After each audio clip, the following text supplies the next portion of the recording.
If you're seeing a Gmail login error 403, don't worry. In this video, I'll walk you through the quickest fixes step by step so you can get back into your email as fast as possible. This is a common browser or account access issue, and in many cases, it can be fixed in just a few minutes without changing anything in your Google account settings. If this guide helps, make sure to hit the like button and subscribe for more easy tech tutorials. Let's jump right in.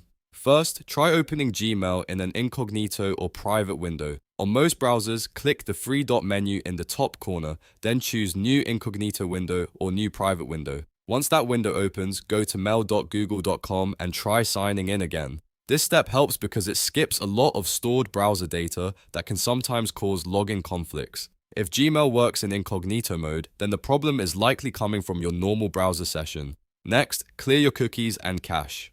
Go back to your browser menu, click the three dots again, and find Delete Browsing Data or Clear Browsing Data. Set the time range to all time, then make sure cookies and other site data and cached images and files are selected.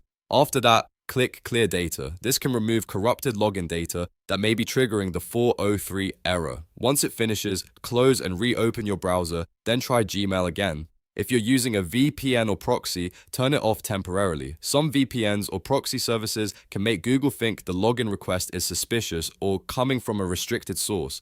Disable the VPN or proxy completely, refresh Gmail, and try signing in again. If the error disappears, you found the cause. Now sign out of all Google accounts in the browser. Open accounts.google.com/logout and sign out from every Google session that's currently active.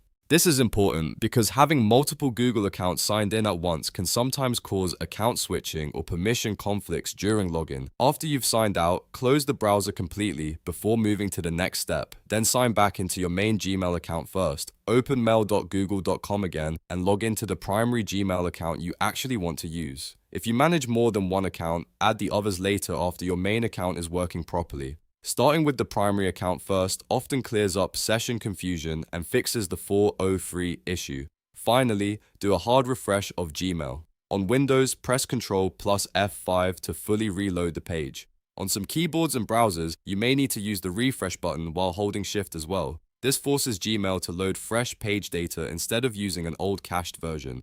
If you follow these steps one by one, there's a very good chance your Gmail login error 403 is now fixed. The most effective fixes are usually incognito mode, clearing browser data, disabling VPNs, and signing back in cleanly with your main account first. If you still can't log in, repeat the steps in order and test Gmail after each one so you can identify which fix worked. If this video helped you out, please give it a like, subscribe to the channel, and turn on notifications so you don't miss more quick fix tutorials. Thanks for watching, and I'll see you in the next one.